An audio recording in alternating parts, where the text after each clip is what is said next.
Hey everybody, Jason Burmis here, and I wanted to continue my series on MK Ultra because there are just so many misconceptions out there of what this program truly was, and it really upsets me when I hear people say, yeah, the CIA gave some heroin addicts LSD, some junkies, some prostitutes, and that wasn't what it was. If you've seen my two previous videos on the matter, you will see that not only did they synthesize LSD, but they were using a lot of other drugs. They proselytized it. They brought Timothy Leary up. Timothy Leary actually gives them credit. They actually got psilocybin mushrooms from Mexico and brought them in to this country. That's all stuff the Central Intelligence Agency did. They also set up hotels in California and New York that worked as places not only to test these drugs out, but compromise individuals through prostitution. Oh yeah, and they put brain electrodes in people. So I hope you've checked those videos out. Right now what we're going to do, and I think we're going to break it up into two parts, but we're going to play more of this documentary from 1979, Mission Mind Control, that I've been referencing. And I'm going to show you two separate victims. That's why I think we're going to break it up into two different parts. The first one is a man named James Thornwell.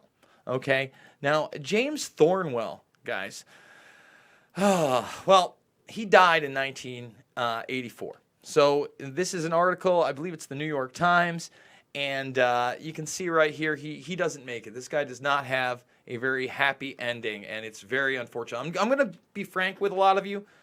The footage you're about to watch of this man and this other victim, probably in part two, is very disturbing. It's tough to watch. And this was a military guy. This wasn't a heroin addict or, somebody on the lower level society that they targeted in the civilian population. No, this is when it went operational, and they thought that Thornwell perhaps took classified documents, which he was later exonerated of.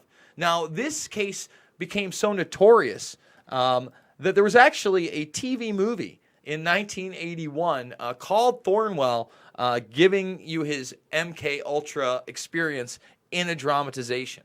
And I truly believe that in order to go forward into our future, we have to know about our past. We have to expose what was done to these people. So without further ado, I'm going to start playing this clip from Mission Mind Control featuring James Thornwell. When James Thornwell was given LSD by Army intelligence in 1961, this time it was no experiment. This time the express purpose was to peel back Thornwell's brain to bear any secret within it. This time the Army had gone operational. Thornwell, as reported on ABC last January, was an Army private stationed in Orléans, France. Classified documents were missing from his unit. Thornwell became a suspect. His 2.5-month interrogation included administration of sodium pentothal, hypnosis, isolation, and deprivation of sleep. Let's stop right there. Okay?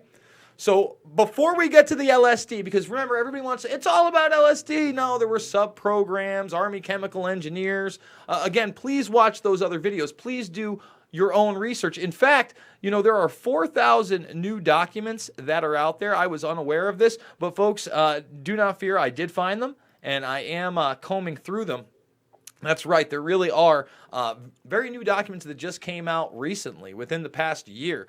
So I'm excited to comb them even further. But yeah, we still have no idea the extent of this program. But remember, isolation, so solitary confinement, sodium pentothal, sleep deprivation, solitary confinement. What does that amount to?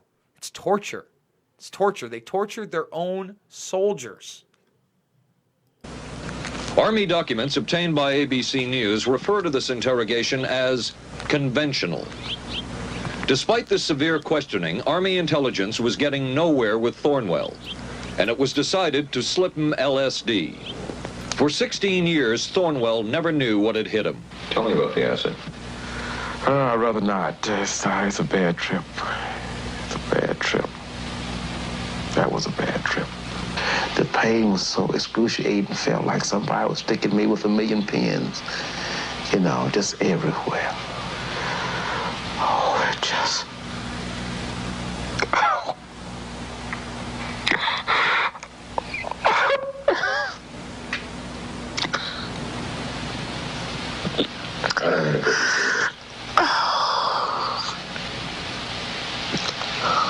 happened?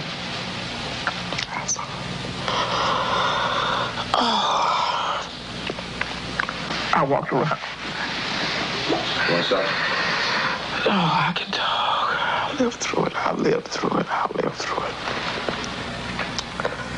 No charges were ever brought by the Army against Thornwell. He was discharged for psychological disorders. Let's stop it right there. No charges brought against the man. Months in solitary, torture, sodium pentothal, LSD, obviously a mental breakdown. And this is how we treat some of our soldiers. Think about that. This guy is in a secondary class in society where he can just be used and abused in secret experimentation. Remember, this is after the experimentation. This is when it's gone operational. This is when they're using some of their findings. But there was nothing to find. So they just tortured this guy. Okay? Let's see how this ended up. But an Army psychiatric evaluation of Thornwell obtained by ABC News, one which was done prior to Thornwell having been given LSD, says of him, fairly cooperative, oriented, alert, and gave no evidence of psychosis or depression. From the Army's point of view, this type of LSD interrogation was a success. Other documents refer to the exploitability of interrogation subjects, cracking them, keeping them off balance mentally, and providing an economical, speedy, and productive aid to interrogation. From James Thornwell's point of view, it was no success. Thornwell still has serious problems. He's run through 2 marriages. He maintains he can't hold a job, can't concentrate, has nightmares, and feels socially and emotionally isolated. Last fall, Thornwell filed suit against the government in federal court. In a moment, we will examine the closest experimentation to brainwashing that we have uncovered. And we're going to get to that one in a moment. I think we're going to break that off into a separate video. I want to remind everybody that there are a ton of new documents out there. They're over at the Black Vault. I'd never been to that site before, but they provide a ton of material, open source material. Now, the guy we're going to get into in a moment in this next segment in part 2 really is a guy that, talk about the Mengele you don't know about, is Dr. Ewen Cameron. And what people don't understand is that a lot of this stuff that the CIA was doing, although you had it going on in the United States, in hospitals, using private medical companies as well, you also had McGill University in Canada. They were doing a lot of this stuff off-site. And Ewen Cameron is one of these people, again, that was using the brain electrodes, was using the shock treatment. And in the coming video, you got to understand that this is CTV, this is Canada's News, this is just less than a year ago. And a lot of these victims, children, are still trying to find justice for what happened to their parents. Electroshock treatment, keeping some of these people asleep and on drugs for over 2 months. People that had no way of defending themselves. People that literally had actual mental issues, but they weren't going through any kind of therapy that would help them. They were trying to control them mentally. They were trying to wipe the slate clean, brainwash them. And we're going to show you that in the next segment. I mean, when you look at this stuff, and the other thing that people don't understand about this, when we look at Ewen Cameron, for instance, all right, I want people to understand that this was true spycraft, and they were technophiles as well. I'm going to read this segment, close it out, and then come back live momentarily, folks, if you're watching this live. A second strand of Cameron's Cold War human science orientation was his technophilia. Like a number of other behaviors, Cameron was a tinkerer, a lover of a neat gadget, a rigger of devices, because that's how he felt about people. They were devices to him.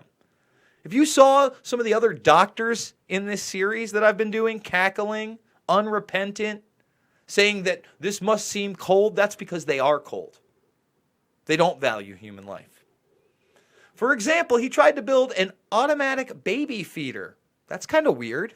Reminiscent of Skinner's baby tending box for his own infants. Although he typically dressed in tweedy suits, Cameron also drove a late model American car. The attraction to high-tech aids shaped his experiments in the name of therapeutics as well. Think about that sentence. By the way, this is a Harvard paper I'm reading.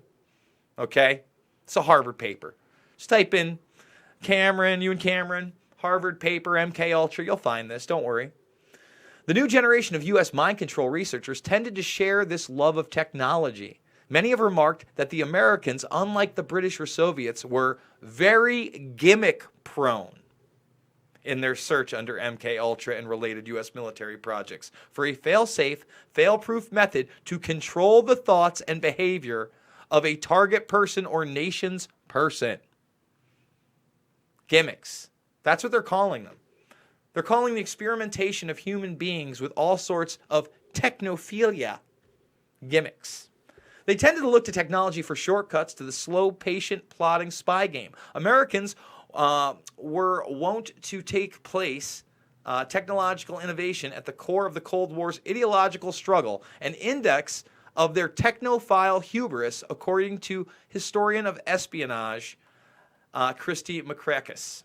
Among devices the MK Ultra men brought to the director's office for approval were a hunting knife that had a powerful radio transmitter in its handle, a golf ball bomb, and a tube of toothpaste that could cause the user's gums to rot. The user's gums to rot. Yeah, this sounds like a very sane person, somebody that we want experimenting on human beings. Folks, when we come back for part 2, we're going to get into McGill University much deeper. We're going to get into Ewan Cameron. We're going to get into one of his victims especially. Folks, if you are not subscribed, please hit that subscribe button right now. Ring that bell so you get the notifications. Make sure to check out my other work over at We Are Change and Pulse Change. Get out there and be the change you want to see in the world. But if you're watching this live, I will be back literally in moments. See you guys soon.